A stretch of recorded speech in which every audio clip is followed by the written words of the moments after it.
तर हाय नमस्कार. झाला बघा आपला चुलीवरला स्वयंपाक. सपा सपा बाजरीच्या भाकरी झाल्या टोपलं भर. अंड्याची भुर्जी केली होती, अंड्याची भुर्जी. तुम्हाला माहिती आहे का मी एवढं कुठं जायला आवरलंय.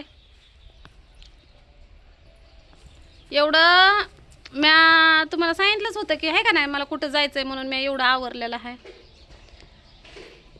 सकाळ उठल्यापासून सगळं घरातल्या बाहेरचं सगळं काम आवरलं.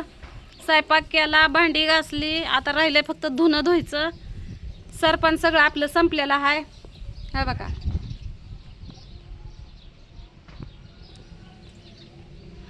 गाडी अजून नीट करायची आहे. काय करावं हो का असं असलं का ना लय चमकतं बघा, लय म्हणजे लय चमकतं. आली बघा पॅसेंजर. तर मला जायचं होतं पुण्याला. पण पाहुण्या रावळ्यांनाच घातला गोंधळ. पाहुणच जमा झालं वा. ती पुण्याला जायचं बी झालं कॅन्सल. तेवढा कचरा जाळायचा आहे पण कधी मुहूर्त लागतोय कुणाच ठाव. लागल कारण दुपारनं जाळायचं म्हणलं का नाही वारं सुटलेलं आहे. पलीकडं हा लोकांच जवारी मोकार आपल्याकडून भरपाई करून घेतली. त्यामुळं हे नाही. उलट्या हातानं मोबाईल धरला ना लयच अडचण व्हायला लागली. ह्या हातानं धरायला पाहिजे आहे ना असं. पण आता मोबाईलच उलटा धरला तर काय सांगू तुम्हाला. हो का माझ्या सण्यासुद्धा पुण्याला जायला किती नटाफटा करून फार सुटबुट घालूनच आहे. सण्याची आयडी माझी आयडी दोघाच्या आयड्या चालवायचं काय सुखच आहे का मला. मम्मीला किती काम करावं लागतंय. लय काम करायला लागतंय. घरचं दारचं दुखणं भानं. आम्हाला सांगत बी नाही मम्मी काय दुखतंय काय तसलं. नाही तर राहू दे, मला लय दवाखान्यात नेऊन दमायचंय. होय मला कुठलं येते दवाखान्यात न्यायला. मग आणि आम्हाला सांगत बी नाही. काय सांगायचंय तुम्हाला आहे ना ग. आम्ही तर काय करणार. एवढं सगळं मला बघायला लागतं तरी पण माझ्यावरच नाव येतंय. काय झालं सण्या शाळेत नाही गेला आलं राधीवर नाव. लेकरांना काय पाहिजे आलं राधीवर नाव. कोण कुंड पडलं आलं राधीवर नाव. खायला काय नसलं आलं राधीवर नाव. लेकरं आजारी पडले आलं राधीवर नाव. लेकरं शाळेत नाही गेली आलं राधीवर नाव. नको करणार बोला. लेकरू हुशार झालं मग कोणावर लावून. लेकरू हुशार जर झालं ना तर ती त्याच्या मेहनतीनं झालं मग नाही राधीचं नाव. मग हुशार हो नाही हो.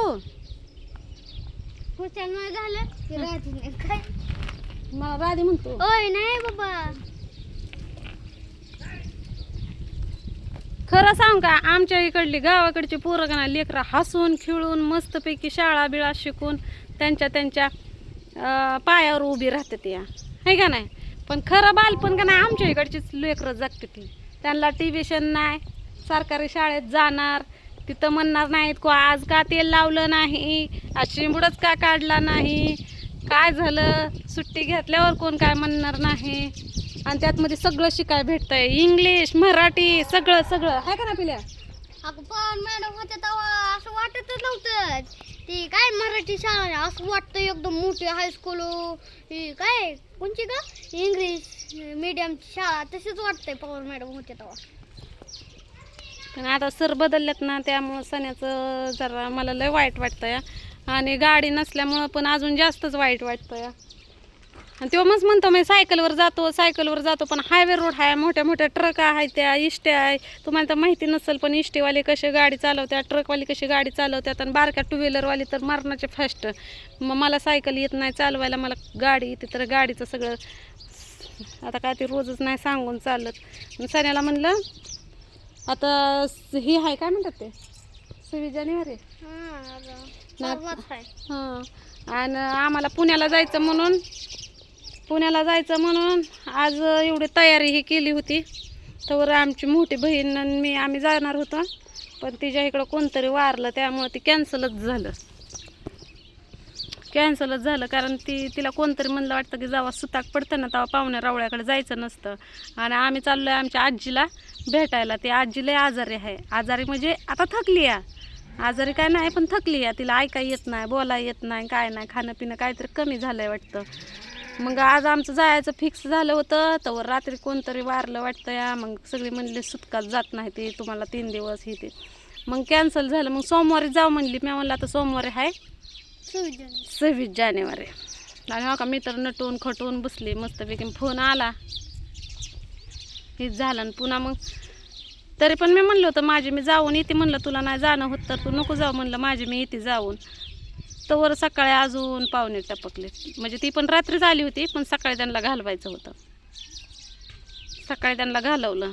व्हिडिओला बी झाला उशीर, जायचं बी झालं कॅन्सल. आता म्हणलं सरपण नाही, सरपण यावं घेऊन. मी बी येऊ का सरपणाला? चला की, दुरी घ्या, कुऱ्हाड घ्या, वाळा माझं चिळ सगळं बांधतो मी. हां सरपण नाही हा. फाटावं आहे, फाटावं होय. बरं चल कावीला म्हणा चल.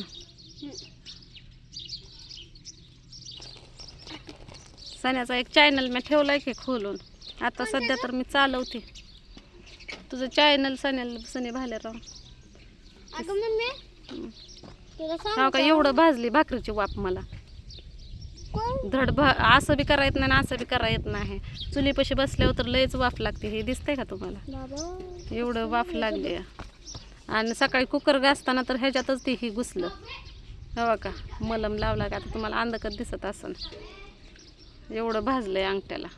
भाकर फुगली आणि हारावरली काढायला गेली ती भाजलंच. लय आगोटते. तर खोबरं तेल लावून लावून हे फोड आला लगेच ह्याला. मी काय केलं, कपडे धुवायच्या टायमाला ह्या हाताचा नख ह्या हाताला लागला आणि ते फोडच फुटला. तसं धुणं धुतलं, तशीच भांडी घासली, तसंच चुलीला पोतारा दिला, तसंच सारवून हे काढलं. तर आता अजून सारवून काढायला आलंय बरं का. मग म्हणलं चलू शेणाला गेल्यावर म्हणलं काय गावत्याल ते गावत्याल गौऱ्या बी आणायच्या गोळा करून. गौऱ्याला पोतं घे एखादं. पोतं नाही तर पिशवी. ती पिशवी घे. चुलीची लाकडं इजवायचे ते ह्यात पोतारा द्यायचं सामान आहे. ह्यात राख टाकते मी, म्हणजे पोतारा द्यायला होते. आमच्या इकडं गावाकडं म्हणतात चुलीत पाणी वतायचं नसतं. चुलीत पाणी जर ओतलं ना, संसारात पाणी ओतल्यासारखं असतं जणू. म्हणून चुलीत पाणी ओतत नाही ते. आता तवा राहिला घासायचा. आता बघू संध्याकाळच्या भांडी घासताना. आता नवीन साडीच घालून तिला माझ्या इथं पायातला काटा काढ रे. कुठं आहे?